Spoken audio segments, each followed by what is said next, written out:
Right, the Last Man Standing was the next track, I think, that we kind of sort of worked on. Greg came over with some sort of ideas about things he wanted to do, and he not necessarily wanted to save the world or anything, but I think he kind of wanted to get a few statements out there and a few not really political points over. No, but definitely not political. We did kind of we did want to write a couple of tunes about, because we're old men, we did want to write tunes about what a state we're all in and various bits and pieces and how things are going to pot and all of that, and without sort of observations. There you go. And then we started talking about Denmark Street in London, about how we used to go there and go up there as kids, sort of mob-handed, and just sort of push your nose up against the window and look at a Gibson Les Paul or a Strat or something like that. Yeah. You know, so, well, not Strat for you, but a Les Paul for you. Les Paul for me. I could never afford for me. one. Never afford one.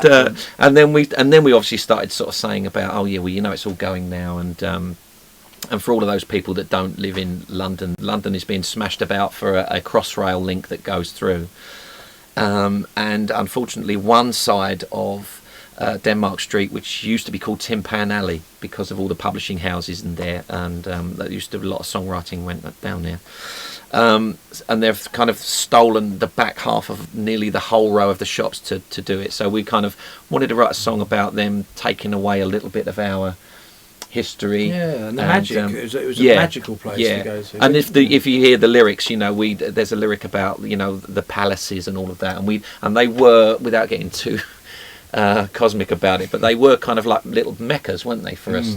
Oh, yeah. Well, you never see guitars other than on top of the pops back when you're like 13, 14. Yeah, so we kind of sort of like used to go up there, not together obviously, but independently and with a load of people.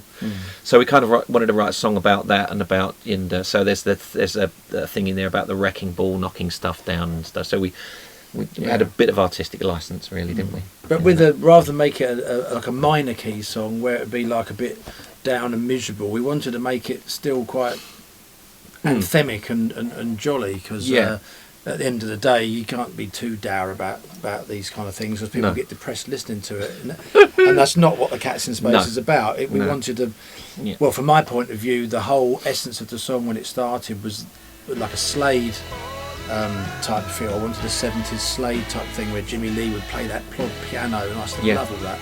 Yeah. And so we sort of based the song very much around that, didn't we? And also, the idea of when you are writing songs, and I suppose it's like anything that you produce, whether it's a film or a book, if you can kind of get 2 or 3 levels into it, i.e. somebody can just listen to it as a piece of music and go, we really like that, and other people can go, oh, I love the words about that really made me think, and other people don't get that, and other people pick up on other things. So if you can kind of sort of get those layers in, that kind of makes it makes the song more listenable to a broader church, really, you know. So you get people that like pop music can listen to the pop production of it, people like the vocal side of things, they can listen to that, you know. So that's what we were kind of intending to do. So we wanted to get a sort of a message over to the people that were going to listen to the message, but yet it still had to be a nice bit of accessible production and pop music. Because that's basically what a lot of the songs are like, really. There's stuff, there's multi levels to the songs that hopefully if you dig away you'll see actually there's something for everybody in it, and it's not just,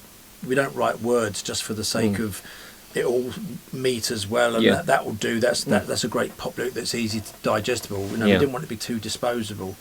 And the lyric definitely took on quite a serious sort of slant. Then right at the end, I think we made a point of saying early on we didn't want to make the song totally about Denmark Street and Tin Pan Alley, because it would sort of alienate people that didn't know it, but at the same time that was what the theme of the song was. So it could be anything. It could be even, you know, like an old football stadium that's knocked down to make room for a brand new one, so it loses its heart. And it was that kind of thing about little places where kids used to go to, and sort of, you know, they had a common purpose that's now going, you know. So it was kind of a bit of a thing for the everyman, really. Exactly. We nodded to Tin Pan Alley on the outro with that little vocal that you hear at the end, which is just farewell to Tin Pan Alley.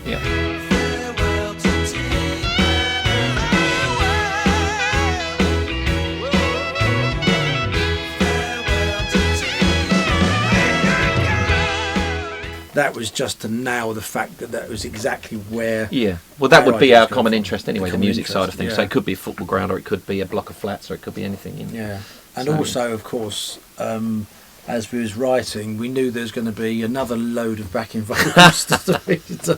So this time it was like, well, we got the Slade thing going on, but Slade weren't. They did big anthem choruses. They didn't do loads of multi-level harmonies. So we thought, okay, it's got a bit of a Beach Boys thing going on, and there's a little bit of the Jellyfish thing, which obviously is very close to my sort of influence. So yet again, me and Mick sat down and devised an absolute wall of backing vocals, and we have got some up there to go. So this is the going into the middle section, and you probably recognise it. There's some tubular bells you'll hear because they're essential. All a bit churchy.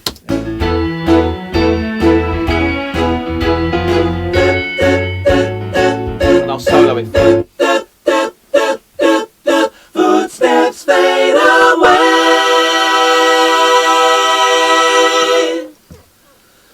Stay where we'll end up. I don't know. Lead vocal into the middle 8 section. Last man standing. All alone. Last man standing. All alone. Last man standing. All alone. Last man standing.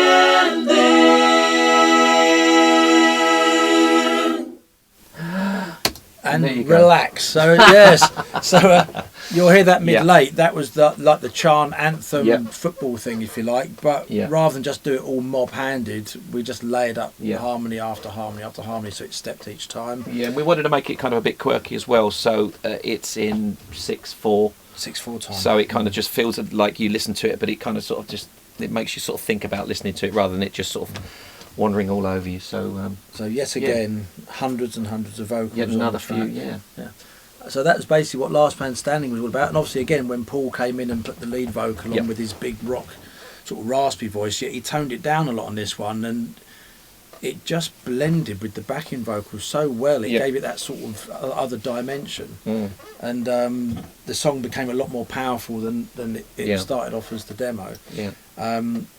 But me personally, it's one of my favourite songs because I just love the whole vibe and essence and the rhythm of the song as well. So that's it. That's Last Man Standing. Done.